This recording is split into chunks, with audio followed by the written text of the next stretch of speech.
Welcome back to my video series, if you want to call it that, where I review the latest Ben 10 specials that are currently airing. If you haven't seen it, I reviewed Ben 10 2010, and now I'll be reviewing and discussing my thoughts on Ben Gen 10. So feel free to watch that video if you want, and yeah, again, if you want, you have your own brain.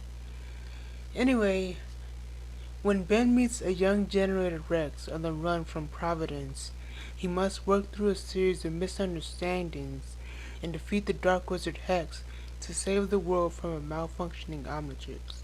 The special starts with its own intro, just like Versus the Universe and Ben 10 2010 had their own, before cutting to Washington DC, where we see Heat Blast fighting Hex. I talked about this in my last review, but as much as I like Hex as a villain, I prefer him as a character who's been reformed like we saw him in Omniverse and in the last special.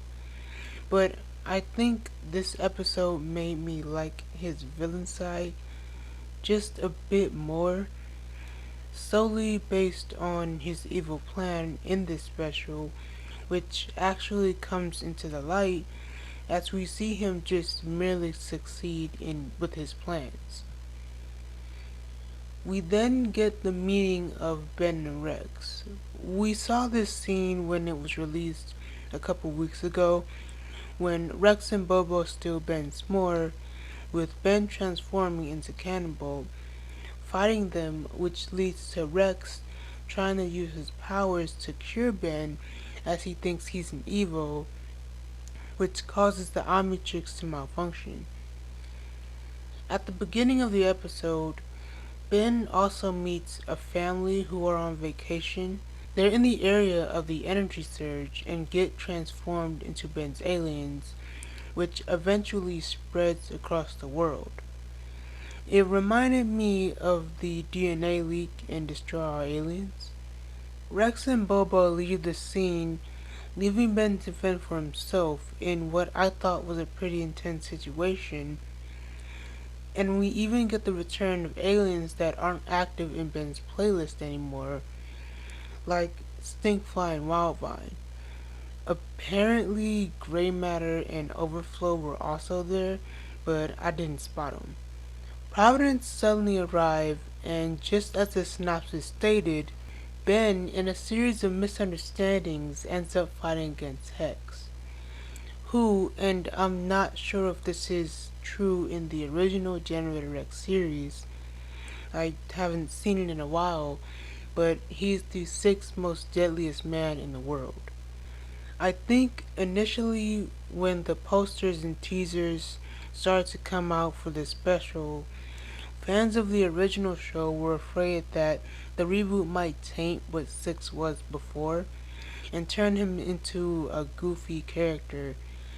But I think 5 seasons in, people should know better not to worry, since the creators have more than enough proven that they know what they're doing, and there shouldn't have really been any doubt in the first place.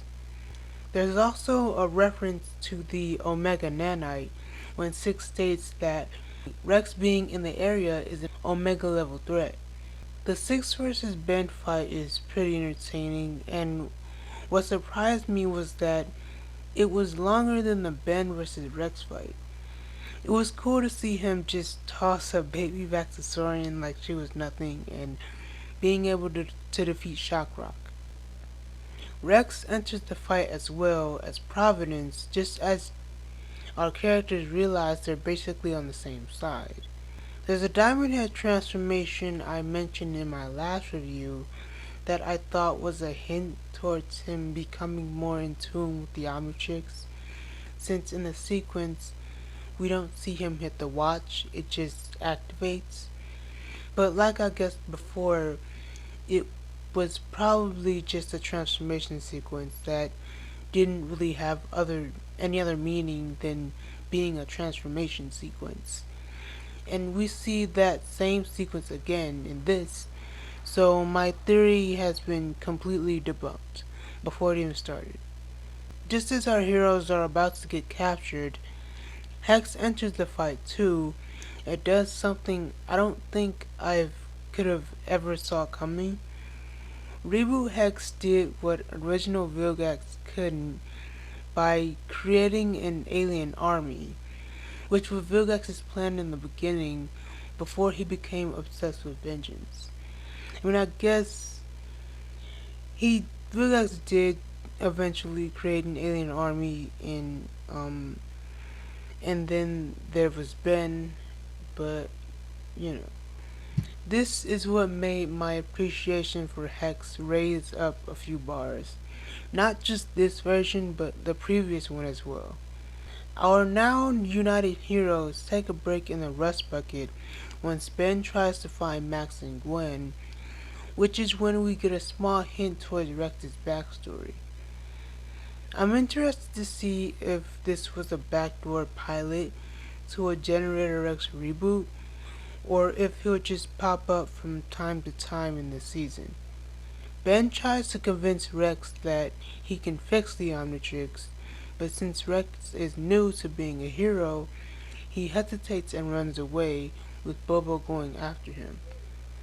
Just then, that's when we're introduced to the alien versions of Max and Gwen. Max becoming an Alburian Pelorota, and Gwen becoming a Tetraman. The fight with Ben versus family was okay to watch. I guess Cannonbolt can just roll around on water whenever he wants. I just thought that ability was exclusive to him when he was in his Omnikix armor, considering he'd be fast enough to do that. But I enjoyed Ben vs. Gwen a lot more than any of the other fights, since Ben was defending himself against Gwen's attacks due to him not wanting to hurt her, while struggling to stop Rex and Bobo from hurting her as well. The final battle was pretty fun as well, with Ben gaining control over the Omnitrix again, Six taking on Hex, and Rex discovering his abilities during the fight. Also, when Ben turns into Humongosaur, he shouts his alien name, which I don't think has happened in a while. As Hex is being arrested, we found out his actual name, or at least that's what I think he said. He said Havoc Mancer Hex, but that could also just be a title he earned or gave himself over the years. After Rex saves the day, Six gives him and Bobo 5 minutes to leave before he started to track them down again. We see one final goodbye between him and Ben, before Ben truly understands to live in the moment and cherish the summer before it ends. I'm surprised how action heavy this was compared to Ben 10,010. There were a couple of moments when the characters cooled down, like the scene in the rust bucket, but it seemed like once the action started, it didn't end until Hex was defeated. Also, I'm interested to know, for those who aren't aware of the Generator Rex show back in the day, how do they feel and what are their opinions on Rex? If you're one of those people, let me know down in the comments. It was nice to see Daryl Sabara and John DiMaggio reprise their roles as well. There's no doubt in my mind that people are gonna compare this to Heroes United, which I think is unfair, but I guess it can't be helped. Regardless though, although this was the special I was the least excited for, I think I had the most fun with it so far. Next up is Alien Extinction, and I'm very much ready for it. So if you're interested in that review, then feel free to stay tuned. Thank you all for watching. Leave a like if you want, and I'll see you when I see you.